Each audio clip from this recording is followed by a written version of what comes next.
Hey guys, Deb here with Heart Centered You, and it is Heart Centered You's Daily Dose Monday Motivation. And today's quote is, "Be so busy working on yourself that you have no time to criticize others." This is a really important concept that I want to dive into today because I think it comes into our lives a lot. And I'd love to give you all some tools to really use to counter our ego, to counter that need to want to change people all the time. All right, this has been something that I've worked on in my past a lot, and I hope it resonates with you. So let's get into it. This idea of changing people. It can be hard to, walk around this world with people triggering us with circumstances and, thorns in our side.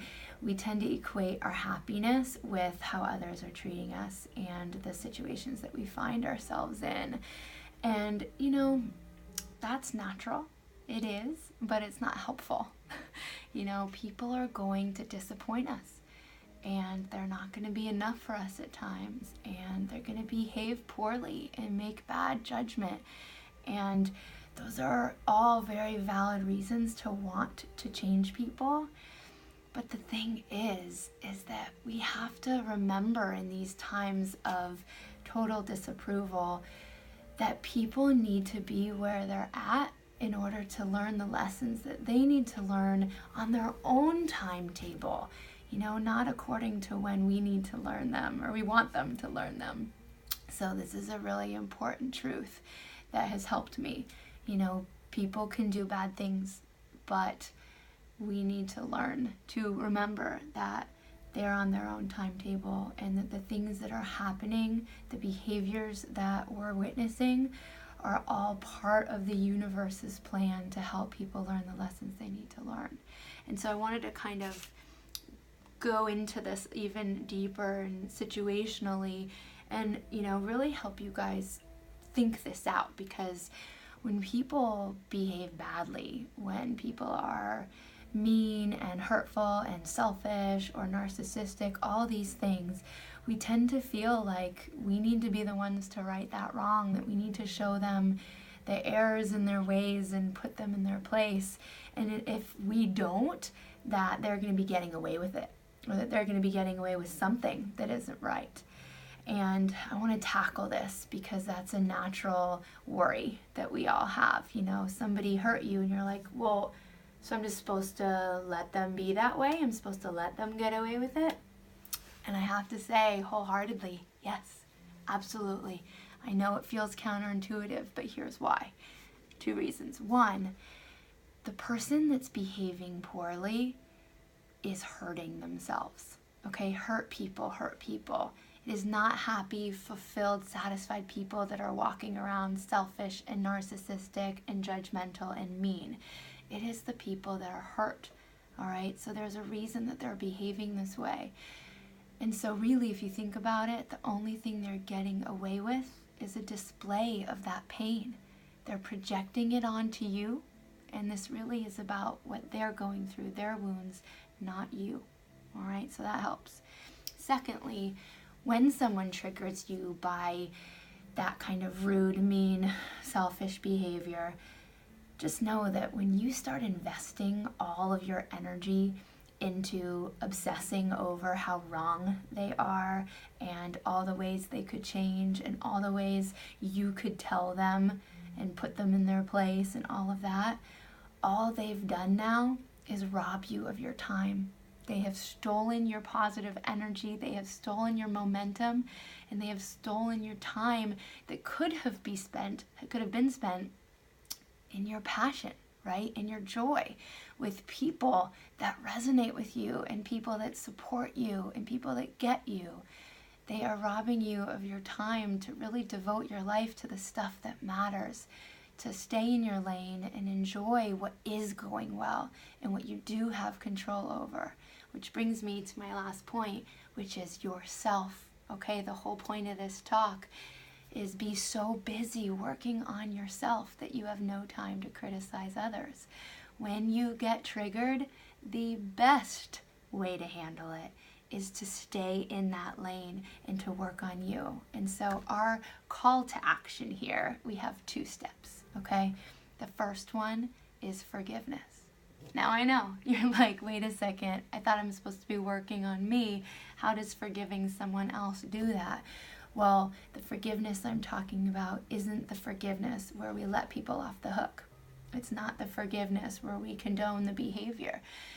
It's the forgiveness that takes that pain and that hurt and that resentment off of us and redirects it into the universe so that we can make room for happier thoughts, for the people in the situations that support us and really give us momentum and motivate us to be the best versions of ourselves. This whole idea of the law of attraction, I come back to it almost every video, is that we need to reflect within us something good. We need to reflect our desires. We need to reflect the things that we want in order for the universe to photocopy them back to us. So if you walk around pissed off, resentful, thinking that everybody owes you something, then you are going to reflect people and situations that literally prove that narrative. So you've got to let go of the pain, you've got to let go of the hurt, and most importantly, you've got to let go of the attachment to what that person's opinion or behavior means to you or says about you. All right? You got to let it go so that you can make room for the people that do resonate with you and for the situations and experiences that align with your greatness and align with your better parts, okay? And then secondly, it's really important that, you know, we thank these situations. I know it sounds crazy, but if you can first let go and then thank these situations for being a part of your life, then you're going to realize that you have a lot to be grateful for, okay? Because these situations where you get triggered and you have to step up and you have to grow and you have to evolve, that's actually what you want out of life. You want to grow into a better person. You want to improve that resilience. You want to see yourself evolve and up level yourself higher and higher and higher so that vibration, that life-giving momentum stays strong and stays a big part of your life. And so if you can turn these situations where you're dealing with this selfish person or this judgmental person or somebody that behaved really inappropriately, and you can literally energetically thank them, say, thank you, universe, for bringing this person into my life and making me realize that I have some growing to do, that I can forgive and move on, that I can stay in my lane and really hone in on the people I do resonate with. Thank you for making that clearer to me, that this is not what I want and I can focus over here instead. All right, these are powerful, powerful ways that we can own every situation, that we can own the bad stuff and make it work for us. All right, so to end, just remember your happiness, your fulfillment in life depends on your own heart, right? It depends on following your own path, your own timeline, and your own truths. All right, you stay in that lane and you let everyone else stay in theirs.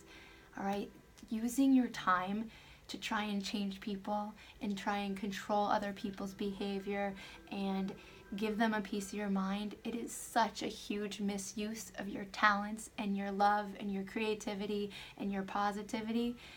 Keep your energy where it matters in growing who you are so that you can set an amazing example for those people when they're ready to change. And when they want to change, you're going to be able to provide that example for them. And so is the world, but it's the universe, it's karma. Let that handle that person.